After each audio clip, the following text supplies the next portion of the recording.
Hello students, HK Edu Hub চ্যানেলে তোমাদের সবাইকে ওয়েলকাম জানাই। আমরা তোমাদের ক্লাস 7-এর পরিবেশ বিজ্ঞান থেকে সেকেন্ড সামেটিভ পরীক্ষার জন্য দেখো যে চ্যাপ্টারগুলো ছিল আমাদের চুম্বক চ্যাপ্টার ছিল, তড়িৎ চ্যাপ্টার ছিল, আলো চ্যাপ্টার ছিল, এগুলো আমরা কমপ্লিট করে দিয়েছি। মানে আমাদের 3টে চ্যাপ্টার 30 নম্বর আমাদের কমপ্লিট হয়ে গেছে। আজকে আমরা আমাদের ভৌত পরিবেশ থেকে শেষ আরও একটা চ্যাপ্টার রয়েছে, সেটা হচ্ছে 1.5 পরিবেশ বান্ধব শক্তি, সেটা আমরা শুরু করতে চলেছি। তোমরা জানো যে তোমাদের টোটাল 5টা চ্যাপ্টার রয়েছে, ভৌত বিজ্ঞান বা ভৌত পরিবেশের অংশ আমাদের 4টে রয়েছে, যার মধ্যে আমাদের এখানে তোমাদের 3টে চ্যাপ্টার, প্রথমে এই 3টে চ্যাপ্টার কমপ্লিট হয়ে গেছে, আজকে আমরা এটা শুরু করছি। এবং জীবন বিজ্ঞানের মধ্যে চ্যাপ্টার 6 রয়েছে, পরিবেশ ও সজীব উপাদানের গঠনগত বৈচিত্র্য ও কার্যগত প্রক্রিয়া। এটা তুলনামূলক অনেকটা বড় চ্যাপ্টার এবং সেখানেও জীবন বিজ্ঞানের মধ্যে 10 নম্বর আছে। এবার দেখো, আমরা আমাদের ভৌত পরিবেশ থেকে আগে যে চ্যাপ্টারগুলো আলোচনা করেছিলাম, আলো চ্যাপ্টার, চুম্বক বা তড়িৎ, সেগুলো যেমন ইন্টারেস্টিং চ্যাপ্টার, তার পাশাপাশি কিছুটা জটিলও আছে। কিন্তু আমি প্রত্যেকটা ক্লাসে কি করি তোমরা জানো, যে একদম সহজ করে, জলের মতো একদম ভেঙে জলের মতো একদম সহজ করে কিন্তু আমি প্রত্যেকটা ক্লাসে প্রত্যেকটা কনসেপ্ট তোমাদের সামনে তুলে ধরি, যাতে করে তোমাদের কোনো ডাউট না থাকে। সম্পূর্ণ কনসেপ্ট যাতে করে খুব সহজে বুঝতে পারো, সবাই বুঝতে পারো, এবং পরীক্ষায় যে কোনো প্রশ্ন আসলে যেন তোমরা করতে পারো, সেভাবে কিন্তু ক্লাসগুলো আমরা দিয়ে থাকি, তাই না? আর আজকে দেখো, আজকে আমাদের যে চ্যাপ্টারটা স্টার্ট করছি সেটা হচ্ছে পরিবেশ বান্ধব শক্তি।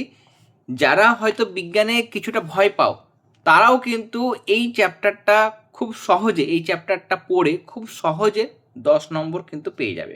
10 নম্বর এই চ্যাপ্টার থেকে আমাদের আসবে, এবং একটা ইজিয়েস্ট চ্যাপ্টার বলতে পারি, একদম সহজ একটা চ্যাপ্টার।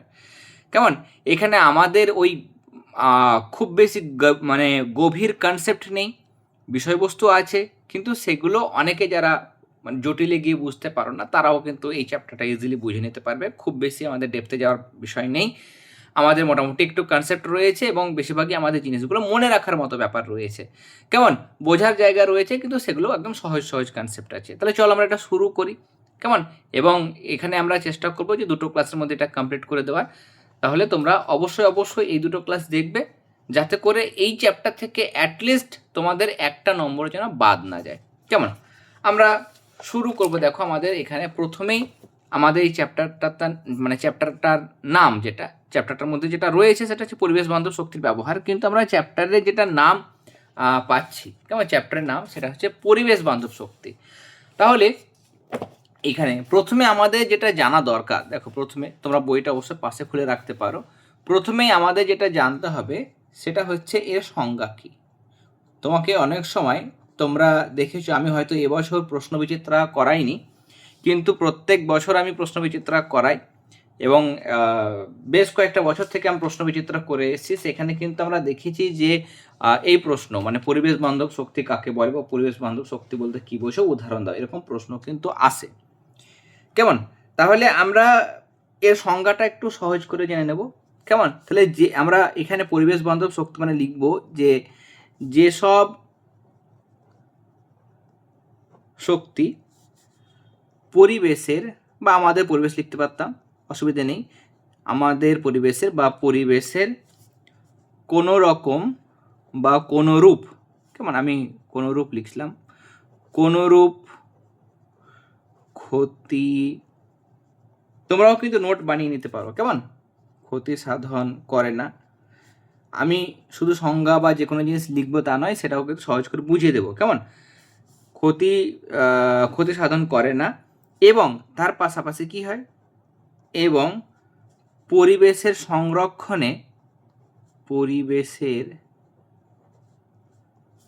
সংরক্ষণে সাহায্য করে, তাদের আমরা কি বলবো, তাদের আমরা পরিবেশ বান্ধব শক্তি বলবো। তাহলে তাদের পরিবেশ বান্ধব শক্তি বলে। আমি আগের চ্যাপ্টারগুলো তোমাদের হোয়াইট বোর্ডে আমি কিন্তু লাইভ ক্লাস দিয়ে বুঝিয়ে দিয়েছিলাম, কেমন, কিন্তু এই চ্যাপ্টারটা এমনিতে একদম সহজ চ্যাপ্টার। আমি এখানে খাতা কলম এবং বইয়ের মধ্যেও তোমাদের যে অ্যাক্টিভিটিগুলো আছে সেগুলো করে দেবো, অসুবিধা হবে না, কেমন। তাহলে এখানে আমরা বলতে চাইছি যে আমাদের বিভিন্ন রকম শক্তির উৎস রয়েছে, বিভিন্ন রকম শক্তি আমরা দৈনন্দিন জীবনে ব্যবহার করি, তাপ শক্তি, আলোক শক্তি, কেমন। বা আমাদের বৈদ্যুতিক শক্তি মানে তড়িৎ শক্তি, বিভিন্ন রকম শক্তি রয়েছে। এবং এছাড়াও আরও কিছু কিছু শক্তির উৎস সম্পর্কে আমরা জানবো যে সেই শক্তিগুলো কি করে, সেগুলো কিন্তু কোনো পরিবেশের কোনোরূপ কোনো ক্ষতি করে না।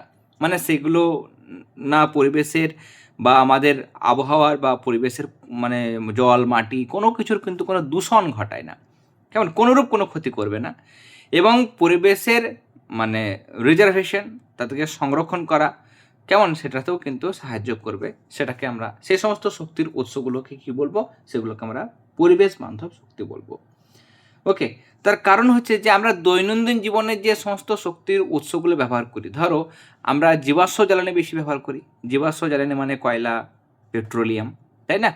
কয়লা যেটা মাটির নিচে সঞ্চিত আছে, পেট্রোলিয়াম যেটার কথা বলছি আমরা, পেট্রোলিয়াম সেটাও কিন্তু থকথকে কাদার মতো জিনিস, তার সঙ্গে অনেক কিছু মিশে থাকে, পেট্রোলিয়াম থাকে, তার সঙ্গে কাদা পলি বালি সব মিশে থাকে। সেটাকে মাটি থেকে তোলা হয়, উত্তোলন করা হয়, তারপর পেট্রোলিয়ামটাকে শোধন করতে হয়, পিউরিফিকেশন করতে হয়। পিউরিফিকেশন করে আমরা পেট্রোলিয়াম পাই। তারপরে সেটা থেকে যখন আমরা বিভিন্ন রকম পাতন পদ্ধতির মাধ্যমে যাই, তখন সেই পেট্রোলিয়াম থেকে আমাদের ধীরে ধীরে নানা রকম ধাপে, কখনো পেট্রোল, কখনো ডিজেল, কখনো কেরোসিন, কখনো মোম, নানা রকম পদার্থ কিন্তু আমরা সেই পেট্রোলিয়াম থেকে পাই। এবার আমরা জীবাশ্ম জ্বালানি সম্পর্কে ক্লাস 6 থেকে পড়ে এসেছি যে কয়লা, পেট্রোলিয়াম এগুলোকে জীবাশ্ম জ্বালানি বলা হয়। এবার তোমরা জানো যে কয়লা, পেট্রোলিয়াম যদি আমরা ব্যবহার করি, এগুলোতে দূষণ হয়। কয়লা পুড়িয়ে তুমি তাপ উৎপন্ন করছো, সেটা দিয়ে রান্না করছো। কয়লা পড়ালে ধোঁয়া নির্গত হচ্ছে বা কঠিন অবশেষ পড়ে থাকছে, সেগুলোও কিন্তু পরিবেশের দূষণ ঘটাচ্ছে। পেট্রোলিয়াম আমরা ব্যবহার করছি, পেট্রোলিয়াম থেকে পেট্রোল, ডিজেল, কেরোসিন এগুলো আমরা পুড়িয়ে সেগুলোকে আমরা ব্যবহার নানা রকম কাজে লাগাচ্ছি, সেগুলোতেও কিন্তু পরিবেশ দূষণ হচ্ছে, তাই না?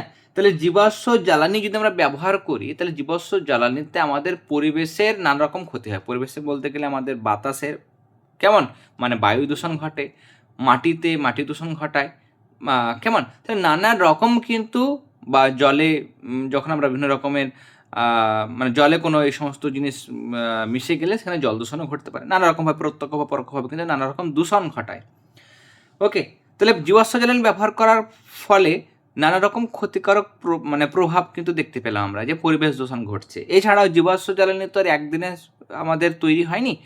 আমরা জানি যে লক্ষ লক্ষ বছর ধরে বা কোটি কোটি বছর ধরে মাটির নিচে বিভিন্ন রকমের গাছপালা বা বিভিন্ন প্রাণী যে সময় যারা ছিল, সেই সময় কোটি কোটি বছর আগে, তারা মাটির নিচে চাপে থাকতে থাকতে, চাপে এবং মাটির তাপে, কেমন, মাটির নিচে তাপ রয়েছে, উষ্ণতা, গরম, মাটির নিচে গেলে গরম পাবো, আমরা তাপ পাবো।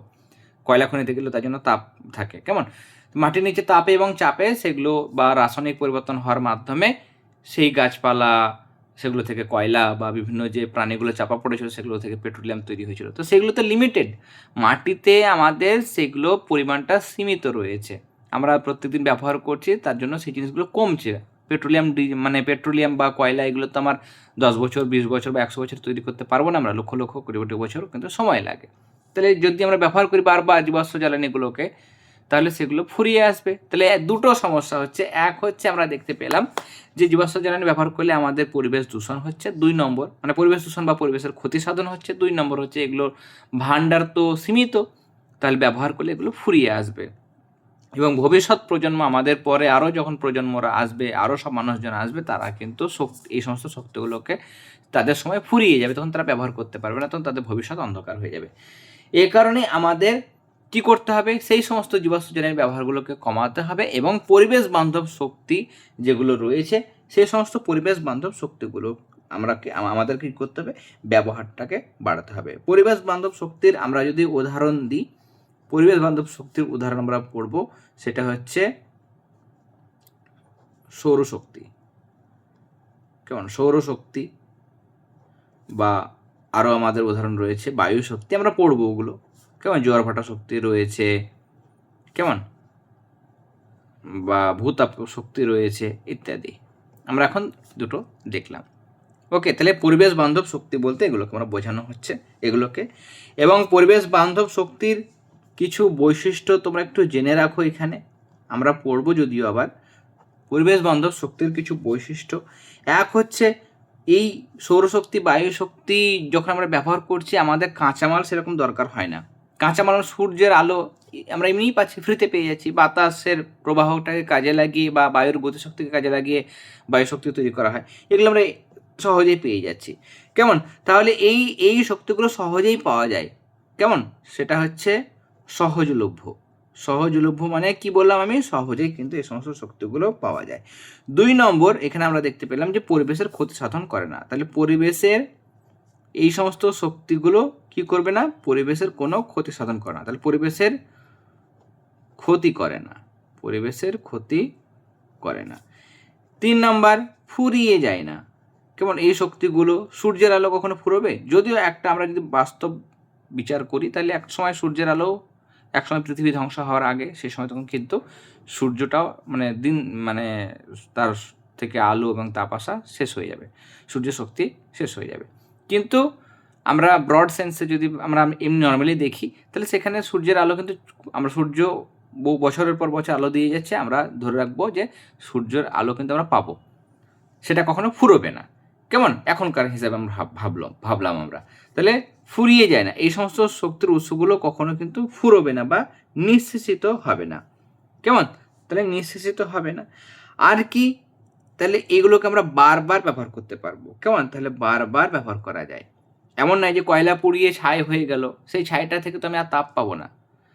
বা পেট্রোলিয়াম, সেখানে পেট্রোল হলো, পেট্রোলটা ব্যবহার করলাম, গাড়িতে যানবাহনে ব্যবহার করলাম, ফুরিয়ে গেল, সেটাকে আর কাজে লাগাতে পারছি না। কিন্তু সৌরশক্তি, সূর্যের আলোকে বারবার ওইটাকে আমরা বারবার ব্যবহার করতে পারছি। তাহলে বারবার ব্যবহার করা যায়, বারবার ব্যবহার করা যায়।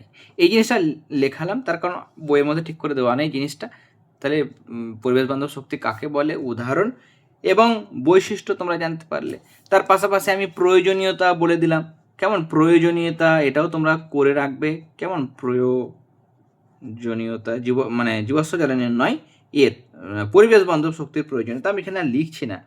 আমরা এখানে দেখলাম যে আমরা আমাদের দৈনন্দিন বিভিন্ন কাজে যে শক্তির প্রয়োজন হয়, সেই শক্তির চাহিদা মেটানোর জন্য আমরা জীবাশ্ম জ্বালানি যেমন কয়লা, পেট্রোলিয়াম এগুলো ব্যবহার করি।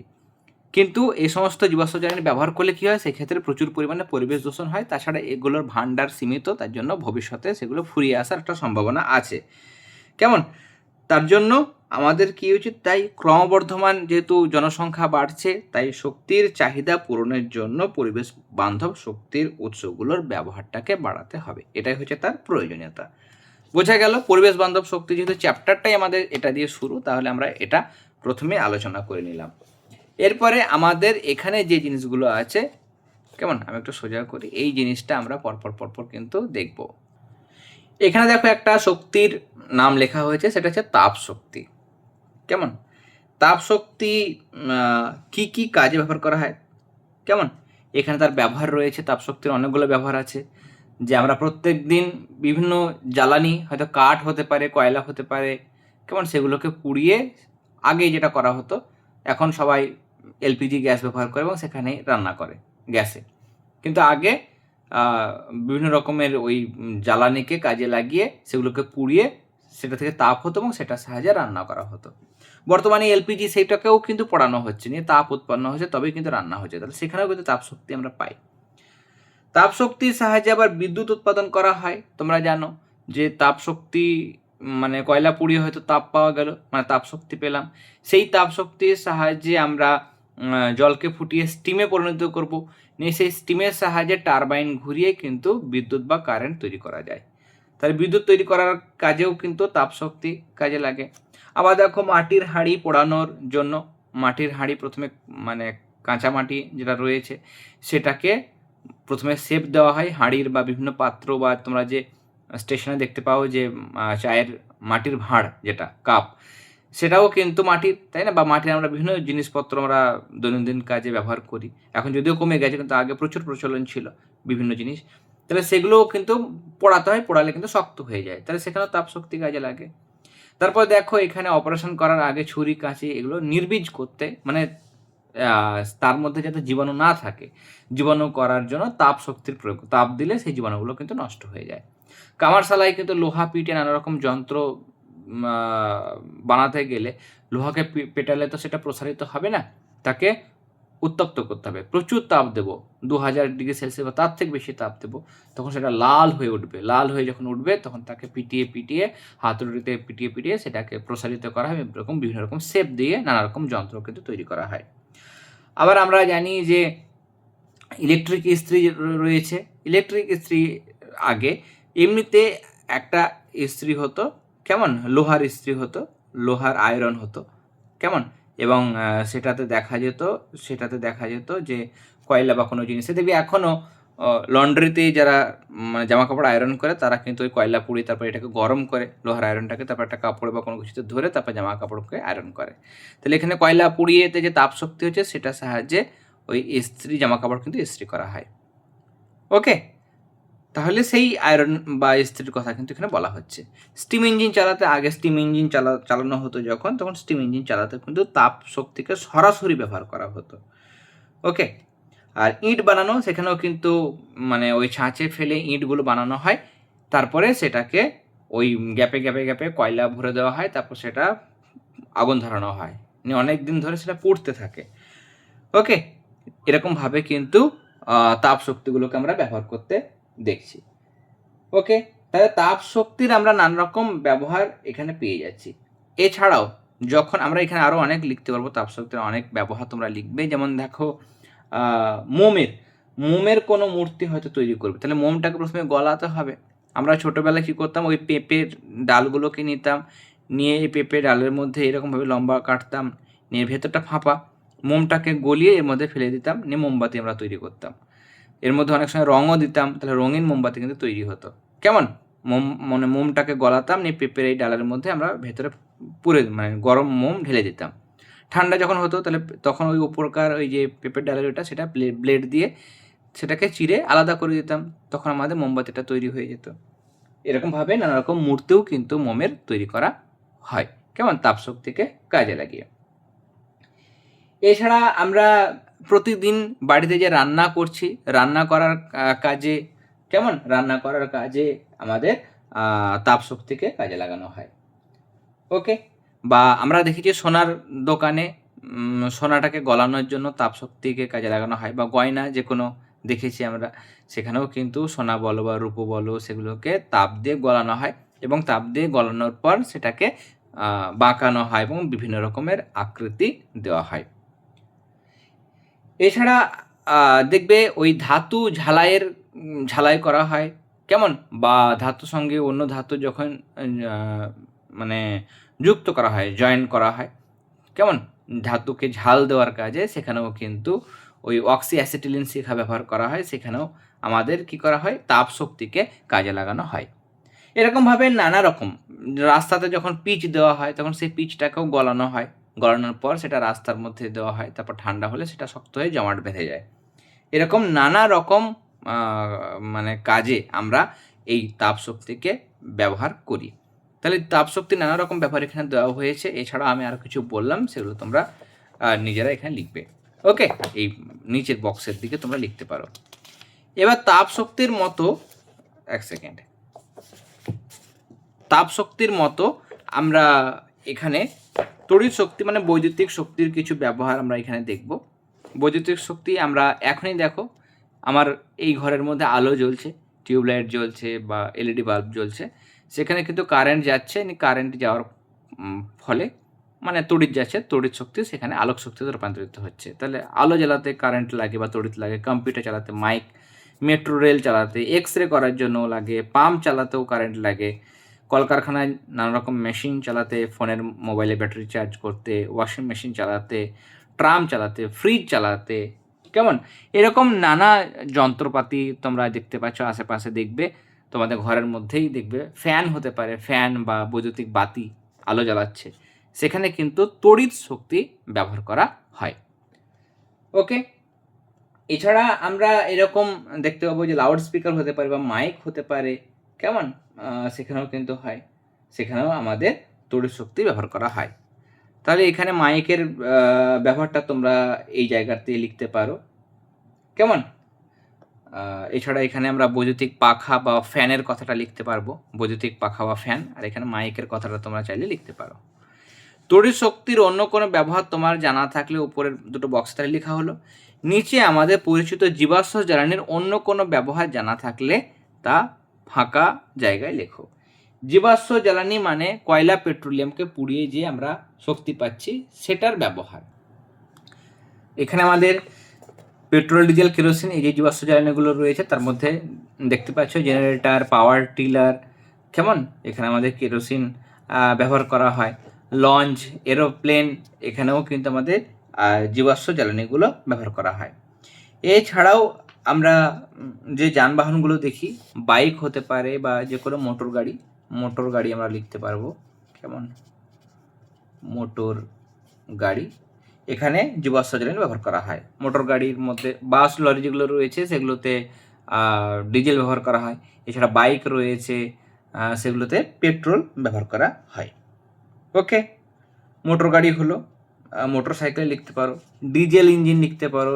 ডিজেল ইঞ্জিন যে সমস্ত রয়েছে ডিজেল ইঞ্জিন, সেখানেও কিন্তু ওই জীবাশ্ম জ্বালানি এখানে বিশেষ করে ডিজেলটাকে কাজে লাগানো হয়। ওকে, এছাড়াও যদি আমরা আরও জীবাশ্ম জ্বালানির ব্যবহার দেখতে চাই তাহলে সেখানে আগে স্টোভ জ্বালানো হতো এবং সেখানে রান্না করা হতো, কেমন স্টোভের মধ্যে কেরোসিন ভরা হতো, তাহলে স্টোভ হতে পারে। বা আলো জ্বালানোর কাজে হ্যারিকেন ব্যবহার করা হতো, হ্যারিকেন। ল্যাম্প, কেমন এটা এক ধরনের ল্যাম্প, কেরোসিন ভরে সেটাকে একটা মানে সেটাকে জ্বালিয়ে আলো পাওয়া যেত, কেমন, তাহলে হ্যারিকেন। এই সমস্ত ক্ষেত্রে কিন্তু আমরা জীবাশ্ম জ্বালানি মানে কয়লা হতে পারে, পেট্রোল, ডিজেল, কেরোসিন এগুলো ব্যবহার করি, কেমন। এখানে বেশিরভাগই আমরা দেখলাম ডিজেল, কেরোসিন এগুলো ব্যবহার দেখলাম। এরপর দেখো এইভাবে আরও অনেক উদাহরণ তোমরা নিজেরাই অভিজ্ঞতা থেকে লিখতে পারবে, কেমন। এই ধরনের প্রচলিত শক্তির চাহিদা কি বছরের পর বছর একই রকম আছে? না, প্রতি বছর পৃথিবীর লোক সংখ্যা বাড়ছে, আমাদের দেশেরও লোক সংখ্যা বাড়ছে, তাহলে জনসংখ্যা বাড়ছে, তাই না? জনস্ফীতি মানে জনসংখ্যা বাড়ছে। আর নগরায়ণ হচ্ছে, কেমন, যন্ত্র নির্ভর সভ্যতা কিন্তু বেড়ে উঠছে। আগে যন্ত্র কম ছিল, এখন যত দিন যাচ্ছে যন্ত্রের সংখ্যা কিন্তু বাড়ছে, বিভিন্ন কাজে নানা রকম যন্ত্র কিন্তু ব্যবহার হচ্ছে, তাই না? তাহলে এখানে জনসংখ্যা দিয়েছে, দেখো যে জনসংখ্যা বৃদ্ধি, সেক্ষেত্রে কী কী মানে জনসংখ্যার সঙ্গে কী কী জিনিস সম্পর্কযুক্ত। প্রথমে আমাদের যে পয়েন্টটা দিয়েছে, দেখো জনসংখ্যা যদি বাড়ে, জনসংখ্যা বাড়লে লোক সংখ্যা বাড়ছে। তোমার ঘরে ধরো যে তোমাদের ঘরে হয়তো বাবা, মা এবং তুমি রয়েছে, তো 3 জন, তার যে খাবার লাগবে, যদি কারো বাড়িতে ধরো জনসংখ্যা বেশি, তাদের বাড়িতে হয়তো 5 জন রয়েছে, তাহলে খাদ্য বেশি লাগবে। তাহলে জনসংখ্যা বাড়লে কিন্তু বেশি পরিমাণে খাদ্য লাগবে। এবং তারপরে তারা যখন বড় হবে তাদের আলাদা বাড়িও তৈরি করতে পারে, তাহলে আরও বেশি বাসস্থান নির্মাণ করতে হবে। একসময় পৃথিবীর লোক সংখ্যা কম ছিল, যত বছর গেছে 1900 সালে সেখানে জনসংখ্যা যা ছিল 1950-এর দিকে লোক সংখ্যা আরও অনেক বেড়ে গেছে, ব্যাপক বেড়ে গেছে। 1950 থেকে 2000 সাল আরও বেড়েছে, 2000 থেকে আজকে 2026 সাল পর্যন্ত আরও বেড়েছে। তাহলে যত বছর যাচ্ছে তত কিন্তু লোক সংখ্যা বাড়ছে এবং তাদের প্রত্যেকের কিন্তু বাসস্থান মানে ঘর বাড়ি নির্মাণ হচ্ছে, কেমন, বা ফ্ল্যাট নির্মাণ হচ্ছে। সেখানেও কিন্তু জনসংখ্যা বাড়ার সঙ্গে সঙ্গে বাসস্থান নির্মাণ এটাও কিন্তু সম্পর্কযুক্ত, সরাসরি সম্পর্কযুক্ত। এরপরে দেখো আগে পরিবহন ব্যবস্থা মানে যা বলো এক জায়গা থেকে অন্য জায়গায়, রাস্তাঘাট, সেটা সড়ক পথ হতে পারে রাস্তাঘাট, বা ট্রেন লাইন হতে পারে, সেগুলো যা ছিল আজকে অনেক বেড়ে গেছে। তাহলে আরও বেশি পরিবহন ব্যবস্থা, আগে বিভিন্ন রুটে কিন্তু মানে রুট ছিল না, মানে সড়ক পথ ছিল না, বা ট্রেন লাইন অত বিস্তারিত ছিল না, এখন প্রচুর পরিমাণে বেড়ে গেছে। তাহলে বেশি জনসংখ্যা বেড়েছে বলেই কিন্তু নানা কাজে মানুষ নানা জায়গায় যেতে বাধ্য হয়েছে এবং সে কারণে কিন্তু পরিবহন ব্যবস্থা কিন্তু গড়ে উঠেছে। এছাড়াও আমরা এখানে কি বলতে পারবো, এখানে আরও কলকারখানা স্থাপন, কেমন, কলকারখানা স্থাপন, বিভিন্ন রকমের ইন্ডাস্ট্রি আসছে, ইস্পাত শিল্প, লৌহ ইস্পাত শিল্প, কেমন, বা বিভিন্ন যে শিল্পগুলো আসছে সেগুলোও কিন্তু জনসংখ্যা বাড়ার জন্য নানা রকম কলকারখানা স্থাপন করতে হচ্ছে মানুষের বিভিন্ন রকম চাহিদা মেটানোর জন্য বা কর্মসংস্থানের জন্য। সেখানে কিন্তু নানা রকমের কলকারখানা কিন্তু স্থাপন হচ্ছে এবং এখানে প্রত্যেকটাতে কিন্তু আমাদের কি দরকার, দেখো প্রতিটি চাহিদা পূরণের জন্য চাই শক্তি, তাই না? আর শক্তির প্রধান প্রাকৃতিক উৎস হিসেবে আমরা কি বেছে নিয়েছি, দেখো আমাদের মাটির তলা থাকা জ্বালানির ভাণ্ডারকে, সেসবগুলোকে আমরা বলবো জীবাশ্ম জ্বালানি। জীবাশ্ম জ্বালানিকে পুড়িয়ে আমরা কি দেখলাম, কয়লা পেট্রোলিয়াম এগুলোকে পুড়িয়ে আমরা বিদ্যুৎ তৈরি করেছি, তাই না? আমাদের রাজ্যে বা দেশের মধ্যে মোট বিদ্যুৎ উৎপাদনের সিংহভাগই কয়লা পুড়িয়ে উৎপন্ন তাপবিদ্যুৎ।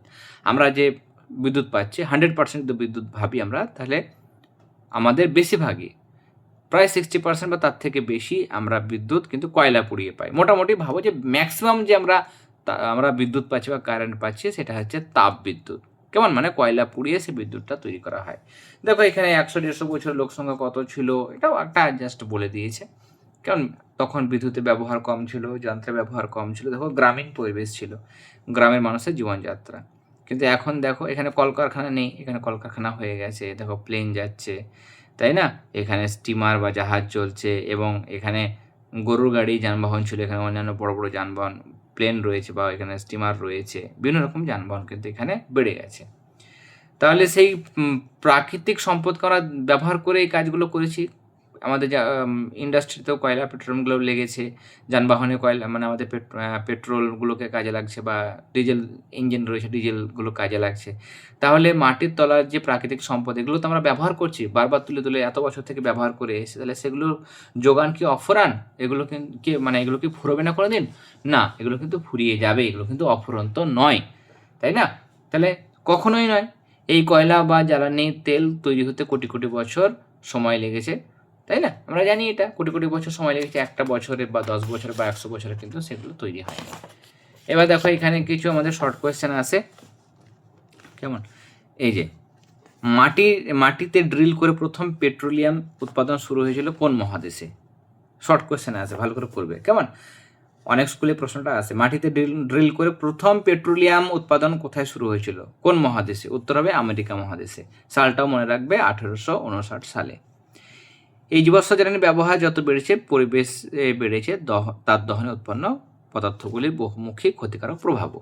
ধরো কয়লা পোড়াচ্ছ, পেট্রোল পোড়াচ্ছ, তাহলে সেখানে ক্ষতিকারক গ্যাস নির্গত হচ্ছে, carbon dioxide, carbon monoxide, sulphur dioxide, নানা রকম ক্ষতিকারক গ্যাস বেরোচ্ছে, সেগুলো বাতাসে মিশছে। বাতাসে যখনই মিশছে সেই বিষাক্ত গ্যাসগুলো আমরা যখন শ্বাসকারে চালাচ্ছি তখন আমাদের শরীরের ভেতরে ঢুকছে, ফুসফুসে নানা রকম রোগ সৃষ্টি করছে, তাই না? তাহলে এই ধরনের জ্বালানির অতিরিক্ত ব্যবহারে পরিবেশে যে ক্ষতিগুলো হতে পারে তার কয়েকটা নিজেদের মধ্যে আলোচনা করো। যদি পরিবেশ দূষণ হয়, কেমন, পরিবেশ দূষণ যদি হয় তাহলে সেক্ষেত্রে এই জ্বালানিগুলোকে আমরা পোড়াচ্ছি এবং সেগুলো কিন্তু আমাদের মানে শ্বাসের মাধ্যমে কিন্তু আমাদের মানে ফুসফুসের মধ্যে যাচ্ছে, নানা রকম ক্ষতি হচ্ছে। আমরা বলতে পারবো যে আমাদের ফুসফুসে গিয়ে নানা রকম ফুসফুসের রোগ সৃষ্টি হবে। তাহলে আমাদের মানে এটাও কিন্তু অনেক সময় প্রশ্ন আসে, কেমন, যে জীবাশ্ম জ্বালানি ব্যবহার করার অসুবিধাগুলি কী কী বা কী কী সমস্যা হতে পারে। তাহলে এখানে আমরা দেখতে পাচ্ছি জীবাশ্ম জ্বালানিগুলি যদি আমরা বেশি পরিমাণে ব্যবহার করি, যেমন বিভিন্ন রকমের যানবাহন, মোটর গাড়ি হতে পারে, বাস, ট্রাক, কেমন, বা ডিজেল ইঞ্জিন, সেগুলো থেকে যে বিষাক্ত গ্যাস বের হয় তার মধ্যে কার্বন মনোক্সাইড, কার্বন ডাইঅক্সাইড, এই সমস্ত বিষাক্ত গ্যাসগুলো থাকে যা পরিবেশে মানে বাতাসে মিশে পরিবেশকে কিন্তু দূষিত করছে। এই দূষিত গ্যাস যখন আমাদের শরীরে প্রবেশ করে তখন আমরা দেখলাম যে আমাদের ফুসফুসে নানা রকম রোগ হতে পারে, চোখে সেই ধোঁয়াগুলো লাগলে চোখ জ্বালা করতে পারে, কেমন, আমাদের মাথা ব্যথা হতে পারে বা মাথা যন্ত্রণা হতে পারে, অনেকের শ্বাসকষ্ট হয়, কেমন, বা অনেকের হাঁপানি হয়, এই সমস্ত রোগগুলো কিন্তু এখানে হয়। ওকে। আর যানবাহন বা শিল্পক্ষেত্র যদি আমরা দেখি, যানবাহনে প্রচুর পরিমাণে জীবাশ্ম জ্বালানি ব্যবহার করা হয়, ডিজেল বা পেট্রোল ব্যবহার করা হয়। কলকারখানাতেও প্রচুর পরিমাণে কয়লা ব্যবহার করা হয়। তাহলে এই শিল্পতে মানে ইন্ডাস্ট্রিতে এবং আমাদের যানবাহনের মধ্যে সবথেকে বেশি জীবাশ্ম জ্বালানি ব্যবহার করা হচ্ছে, যার ফলে প্রচুর পরিমাণে ক্ষতিকারক গ্যাস বেরোচ্ছে, কার্বন ডাইঅক্সাইড, কার্বন মনোক্সাইড, অন্যান্য গ্যাস বেরোচ্ছে। তার মধ্যে কার্বন ডাইঅক্সাইড যেটা CO2 সেটা হচ্ছে একটা গ্রিন হাউস গ্যাস। এগুলো বায়ুমণ্ডলের উষ্ণতাটাকে ধরে রাখে, কেমন, নিয়ে পৃথিবীর বায়ুমণ্ডলের উষ্ণতা কিন্তু দিন দিন বাড়াচ্ছে। এক সময় যা উষ্ণতা থাকতো, গড় উষ্ণতা পৃথিবীর যা ছিল, এখন উষ্ণতা বেড়ে যাচ্ছে, উষ্ণতা হু করে বাড়ছে। তার জন্য দেখো এখন কিন্তু গরমকালের পরিমাণটা বেড়ে গেছে, শীতকাল কমে যাচ্ছে এবং গরমকালে প্রচুর গরম পড়ছে, যেহেতু এই গ্রিন হাউস গ্যাসগুলোর পরিমাণ দিন দিন বাড়ছে, তাই না? এবার যদি এই গ্রিন হাউস গ্যাসগুলোর পরিমাণ খুব বেড়ে যায় তাহলে পৃথিবীর তাপমাত্রা খুব বেশি হয়ে যাবে, যেগুলোকে আমরা কী বলবো, সেই ঘটনাকে বলবো গ্লোবাল ওয়ার্মিং বা বিশ্ব উষ্ণায়ন বলবো, বিশ্ব উষ্ণায়ন, কেমন? তাহলে পৃথিবীর তাপমাত্রা বাড়বে। এবার পৃথিবীর তাপমাত্রা বাড়লে এই পাহাড়ের চূড়াতে যে বরফগুলো আছে সেই বরফগুলো গলে যাবে। যখনই গলে যাবে তখন সেগুলো নদীর আকারে নেমে যাবে, নদীর জলের পরিমাণ বাড়বে এবং দুকুল ছাপিয়ে বন্যাও হবে। আশেপাশে নিচু যে জায়গাগুলো আছে সেগুলো কিন্তু প্লাবিত হয়ে যাবে, তাই না? তাহলে সমুদ্রের জলতলের উচ্চতা বাড়বে, তারপরে সেখানে বন্যাও হতে পারে। আবার অন্যান্য জায়গায় কী হবে, বিভিন্ন জায়গাতে মরুভূমি সৃষ্টি হতে পারে। প্রচণ্ড রোদের জন্য, গরমের জন্য সেখানে কিন্তু মরুভূমি বাড়বে, কেমন? এবং বন বলো, জলাভূমি বলো, সেগুলো কিন্তু নানা রকম ক্ষতি সৃষ্টি হবে এবং বিশেষ করে পৃথিবী কিন্তু ধ্বংসের দিকে এগিয়ে যাবে। পৃথিবীতে কিন্তু কোনো মানুষ বলে নয়, মানুষ ছাড়া অন্যান্য প্রাণীও, মানুষ এবং অন্যান্য প্রাণীরও কিন্তু অস্তিত্ব বিপন্ন হয়ে যাবে। তাহলে এগুলো হলো জীবাশ্ম জ্বালানি ব্যবহারের অসুবিধা, কেমন? তাহলে এরকমভাবে দেওয়া হয়েছে, এখানে এই জিনিসগুলো পড়বে। আমরা এখানে সৌরশক্তির আগে পর্যন্ত আজকে পড়লাম, সৌরশক্তির আগে পর্যন্ত আজকে আমরা দেখলাম। এবার তোমাদের বলি যে এখানে আমাদের হয়তো বলবে যে তাপশক্তির দুটো ব্যবহার লেখো বা তাপশক্তির তিনটে ব্যবহার লেখো, লিখবে। এখানে দেওয়া হয়েছে অনেকগুলো। বলবে তড়িৎ শক্তির কয়েকটি ব্যবহার লেখো, লিখবে। জীবাশ্ম জ্বালানি কোনগুলোকে বলা হয়? কয়লা, পেট্রোলিয়াম, এগুলোকে জীবাশ্ম জ্বালানি বলা হয়। এগুলো ব্যবহার লেখো, এখানে ব্যবহার দেওয়া আছে, ব্যবহারগুলো দেওয়া হয়েছে। ওকে। পরিবেশ বান্ধব শক্তি কাকে বলে? পরিবেশ বান্ধব শক্তির দুটো বৈশিষ্ট্য লেখো। পরিবেশ বান্ধব শক্তি ব্যবহার করা প্রয়োজন কেন সেটা বললাম। বা এটাকে ঘুরিয়ে বলতে পারে যে জীবাশ্ম জ্বালানির ব্যবহার কমানো উচিত কেন। আর লাস্টে আমরা দেখলাম যে জীবাশ্ম জ্বালানি ব্যবহারের অসুবিধা লেখো, জীবাশ্ম জ্বালানি ব্যবহারের দুটি বা তিনটি অসুবিধা লেখো। এখানে আমি একটা শর্ট কোশ্চেন যেটা বললাম যে প্রথম কোথায় বা কোন মহাদেশে পেট্রোলিয়াম উৎপাদন শুরু হয়েছিল? তাহলে আমেরিকা মহাদেশে। এবং কত সালে? 1859 সালে। কেমন? স্টিম ইঞ্জিন চালাতে হয়তো বলতে পারি যে স্টিম ইঞ্জিন চালাতে কোন শক্তি ব্যবহার করা হয়? স্টিম ইঞ্জিন চালাতে সেখানে কিন্তু আমাদের তাপ শক্তি ব্যবহার করা হয়। এই যে স্টিম ইঞ্জিন চালাতে আমাদের তাপ শক্তি ব্যবহার করা হয়। ইট তৈরি করতে ইট তৈরি করতে সেখানেও কিন্তু তাপ শক্তি, কেমন? ইট তৈরি মানে ইটকে তৈরি করতে বা ইটকে পোড়াতে। কম্পিউটারে আমরা জানি যে সেখানে তড়িৎ শক্তি ব্যবহার করা হয়। জীবাশ্ম জ্বালানি যদি উদাহরণ বলে যে দুটো জীবাশ্ম জ্বালানি উদাহরণ, তাহলে সেখানে কয়লা, পেট্রোলিয়াম এই জিনিসগুলো লিখতে পারবে, কেমন? তাহলে এরকমভাবে তোমরা উদাহরণগুলো লিখবে। যদি বলে একটি কঠিন জ্বালানির নাম লেখো, কঠিন জ্বালানি তোমরা লিখবে কয়লা। যদি বলে যে একটি তরল জ্বালানির নাম লেখো, তাহলে তরল জ্বালানি তোমরা কি লিখবে? সেখানে ডিজেল লিখতে পারো বা পেট্রোল লিখতে পারো, সেগুলো হচ্ছে তরল জ্বালানির উদাহরণ। ওকে। আর এখানে আমরা দেখলাম একটা জিনিস, সেটা হচ্ছে আমাদের দেশে কোন জাতীয় বিদ্যুৎ সবচেয়ে বেশি উৎপাদন করা হয়? তাহলে সেটা হবে তাপ বিদ্যুৎ। ওকে। তাহলে আজকে আমরা এই চ্যাপ্টার থেকে ফার্স্ট ক্লাস আলোচনা করলাম। এরপর নেক্সট ক্লাসে আমরা বাকি যে পোর্শনটা রয়েছে, সৌরশক্তি রয়েছে, বায়ু শক্তি রয়েছে এবং জৈব শক্তি রয়েছে, এই তিনটে টপিক রয়েছে, কেমন? সেটা কিন্তু আমরা নেক্সট ক্লাসে আলোচনা করবো। আজকে ক্লাসটি ভালো লেগে থাকলে অবশ্যই ক্লাসটাতে লাইক দেবে। যারা প্রথমবার চ্যানেলে এসছে অবশ্যই কিন্তু চ্যানেলটি সাবস্ক্রাইব করে নিও। তাহলে নেক্সট যখন আমরা কোনো ক্লাস প্রোভাইড করবো বা এরপর তোমাদের লাইফ সায়েন্সের যে চ্যাপ্টারটা রয়েছে সেটা যখন আমরা স্টার্ট করবো, তখন তোমাদের নোটিফিকেশন চলে আসবে এবং তোমরা সেই ক্লাসগুলো দেখতে পাবে, কোনো ক্লাসে মিস হবে না। এছাড়া তোমাদের সেকেন্ড সাবজেক্ট পরীক্ষার আগে তোমরা সাজেশনও পেয়ে যাবে বিভিন্ন সাবজেক্টের। ওকে। তাহলে আজকের ক্লাস আমরা এখানে শেষ করলাম। তোমরা সবাই খুব ভালো থেকো। সবাইকে অল দ্য ভেরি বেস্ট।